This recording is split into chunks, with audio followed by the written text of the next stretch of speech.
दानिश कुरैशी, अच्छा लगेगा, भारत को नहीं। आरएसएस से ओवैसी को इतनी चिढ़ क्यों है? देखिए रंजीत जी, सबसे पहले तो आपने जिस पूरे प्रोग्राम की शुरुआत की, एज एन एंकर मैं बहुत सारी जगहों पर मैं डिबेट में जाता हूँ और अक्सर देखता हूँ।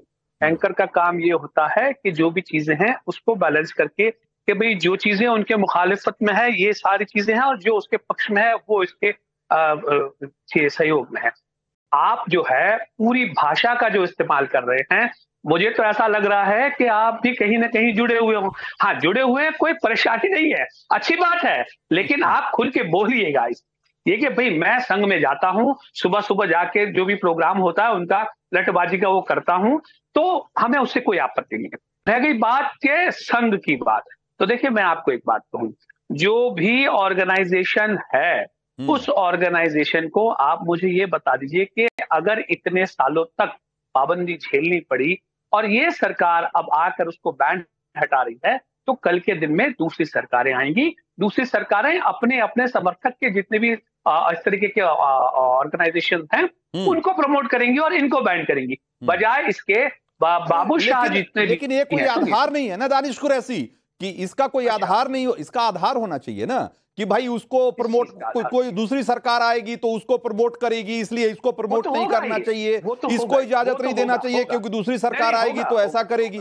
ये कोई आधार नहीं है ना, पहली बात तो है। दूसरी बात, आप ये जो कह रहे हैं, नहीं मैं आपको बताऊं, आप ये कह रहे थे कि भाई आप बतौर एंकर आप एक लाइन लेकर बोल रहे हैं। भाई मेरा काम बैलेंस करना नहीं है, यहां मैं फैक्ट रख रहा हूं। जो मैंने कहा अगर उसमें कोई फैक्चुअल मिस्टेक हो, मैंने जो कहा वो तथ्यों से परे हो, मैंने जो कहा वो कोई अगर वो तथ्य नहीं है, वो गलत है, तो आप मुझे बताइए।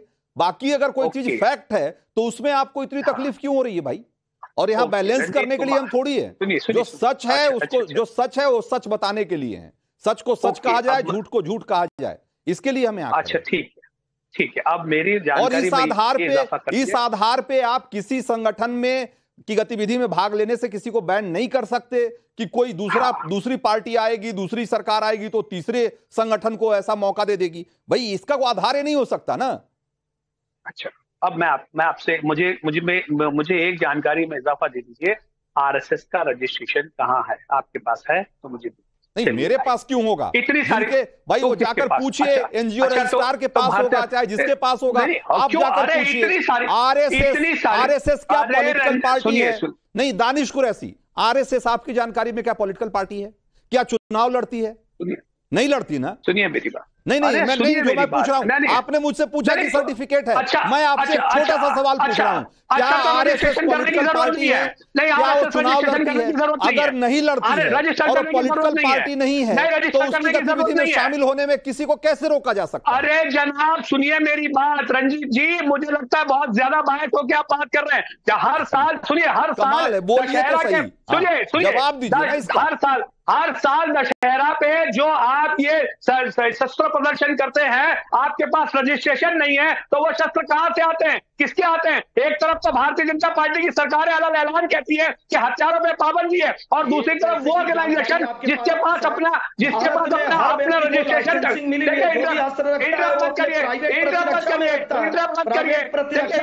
ऐसा नहीं होगा, ऐसा नहीं होगा, ऐसा नहीं होगा, ऐसा नहीं होगा, ऐसा नहीं होगा, ऐसे नहीं होगा। दानिश कुरैशी, ये सुनिए एक मिनट, दानिश कुरैशी, ये आपका काम होना चाहिए। ये आप, अगर आपको लगता है कि उसका रजिस्ट्रेशन नहीं है तो आप उसके विरोधी हैं, आप जाके मुकदमा करिए, आप उसकी पड़ताल करिए। लेकिन मैंने आपसे जो पूछा उसका जवाब आप नहीं दे रहे। मैंने कहा कि अगर आरएसएस पॉलिटिकल पार्टी नहीं है, कोई राजनीतिक पार्टी नहीं है और वो चुनाव नहीं लड़ती तो उसके गतिविधियों में शामिल होने पर क्यों बैन लगना चाहिए? पहली बात। और दूसरा सवाल यह है जिसको आप आरोप भी समझ सकते हैं कि भाई आप इसलिए इस विरोध करते हैं आरएसएस का क्योंकि आप खुद मुसलमानों की पार्टी हैं और अब मुसलमानों की पॉलिटिक्स करते हैं। आपकी पार्टी के नाम के साथ मुसलमान जुड़ा हुआ है, आप सिर्फ मुसलमान की बात करते हैं और आरएसएस सबकी बात करता है, इसलिए आपको उससे नफरत है। ओके, अब मुझे ये बताइए कि इतनी सारी दुरुस्त जानकारी आपके पास, 1922 में क्या हुआ उसकी जानकारी आपके पास, पोर्चुगल का झंडा कैसे उतरा इसकी जानकारी आपके पास, और आपके पास आरएसएस के रजिस्ट्रेशन की जानकारी नहीं। बहुत खूब, बहुत खूब। मैं कोई रजिस्ट्रार थोड़ी हूँ दानिश कुरैशी, मैं कोई रजिस्ट्रार बैठा हूँ क्या कि मैं सबका रजिस्ट्रेशन लेके बैठा हूँ यहाँ रजिस्ट्रेशन पेपर? नहीं मिलेगा। ये पैसा कहाँ से आता है वो पूछिए, हथियार मैंने बोला, दशहरा के दिन जो मैंने आपसे पूछा ना दानिश, मैंने आपसे पूछा, उसका जवाब दीजिए कि क्या ये नफरत इसलिए है आरएसएस से क्योंकि वो पूरे इस देश के सभी भारतवासी की बात करता है और आप सिर्फ मुसलमानों की बात करते हैं इसलिए आपको नफरत है? अरे अगर नहीं है तो आप बोलिए कि हमारे पास रजिस्टर नहीं है, ममता काले इनको डॉक्यूमेंट चाहिए। ममता काले ये डॉक्यूमेंट खोज रहे हैं आरएसएस का। ये वो लोग हैं, ये वो पार्टी है जो कहते हैं कि हम कागज नहीं दिखाएंगे। ये कह रहे हैं कि आरएसएस का रजिस्ट्रेशन पेपर लेकर दिखाइए मुझे।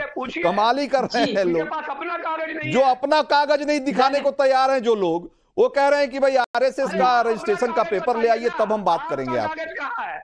धन्यवाद रंजीत जी। रंजीत जी प्लीज आप इनका ऑडियो डाउन करवा दीजिएगा क्योंकि आप बोलिए। हाँ, करना चाहती मैं पूरे 27 मिनट बाद बोल रही हूँ, मुझे अपना समय चाहिए। अब मैं आपको पहले AIMIM और RSS की फुल फॉर्म बताती हूँ।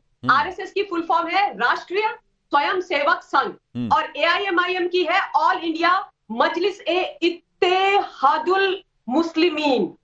ठीक है, फर्क पता चल गया, पूरे देश ने फर्क समझ लिया कि ये क्यों आरएसएस का विरोध कर रहे हैं। ये एक फर्क साफ हो गया। दूसरी बात, आरएसएस वो संगठन है और उससे मेरा गहरा नाता है, मेरे परिवार का गहरा नाता है रंजीत जी, जो जिनके मध्य में, जिनके केंद्र में, जिनके सोच में त्याग, तपस्या, तर्पण, समर्पण मां भारती के लिए है। इस देश के अंदर कहीं भी कोई भी समस्या आती है, कोई भी परेशानी होती है, सबसे पहले आरएसएस खड़ा होता है सेवा के लिए। मैं आपको उत्तराखंड की बेटी हूँ, जब आपका जिनको प्लीज कीप क्वाइट, बहन रजिस्ट्रेशन का नहीं, मुझे आपसे बात नहीं करनी है। आप एक मिनट दानिश कुरैशी, एक मिनट रुकिए, धैर्य रखिए ना। आपने जो सवाल किया उसका जवाब मिल रहा है, उसको जरा सुन लीजिए, धैर्य रखिए। हाँ रंजीत जी, मैं इनके बीच में नहीं बोली हूँ, मैं किसी के बीच में नहीं बोलती हूँ। ये महानुभाव क्या इसलिए आते हैं डिबेट में कि बदतमीजी करेंगे? क्यों? क्योंकि मैं इनकी पोल खोलती हूँ, उनको एक्सपोज करती हूँ, इनका झूठ जनता के सामने रखती हूँ, तो ये मुझे बोलने नहीं देते, शब्दों की गरिमा खो देते हैं। मैं नहीं सुनूंगी इनकी नॉनसेंस।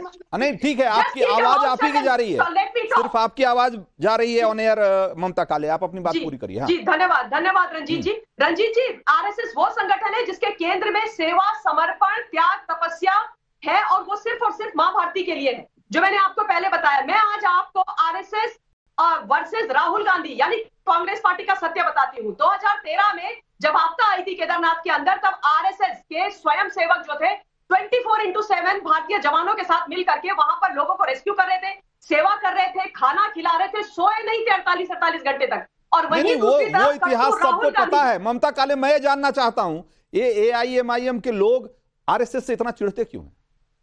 मैं वो भी आपको बता रही हूँ, लेकिन मैं राहुल गांधी को भी एक्सपोज कर रही हूँ। 2013 में राहुल गांधी केदारनाथ जाते हैं हेलीकॉप्टर से और वहां जाकर के उन जवानों के कैंप खाली करवा दिए जाते हैं रंजीत जी, जहां वो बेचारे थोड़ी देर के लिए 5-10 मिनट के लिए आराम कर रहे थे क्योंकि राजा बाबू आ रहे थे और वह मदद करने के नाम पर वहां सो करके वो बाहर निकल करके आ गए। और जहां तक इनका यानी ओवैसी साहब की पार्टी का सवाल है, इनके केंद्र में राष्ट्रभक्ति नहीं है। जो लोग मां भारती को मां भारती नहीं बोल सकते, जो मतलब केवल और केवल तुष्टिकरण की राजनीति करते हैं, उनको आरएसएस जैसे संगठन जो अपने आप को राष्ट्रीय संगठन बोलते हैं, उससे तकलीफ तो होगी, उससे इन लोगों को परेशानी तो होगी।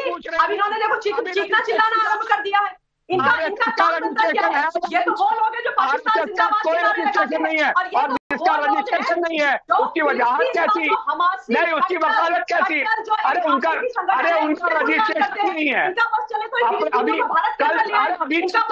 पूछ रहे थे किसका होगा, कौन मालिक है, आप रजिस्ट्रेशन नहीं पता, रजिस्ट्रेशन नहीं है, ये बताइए ना।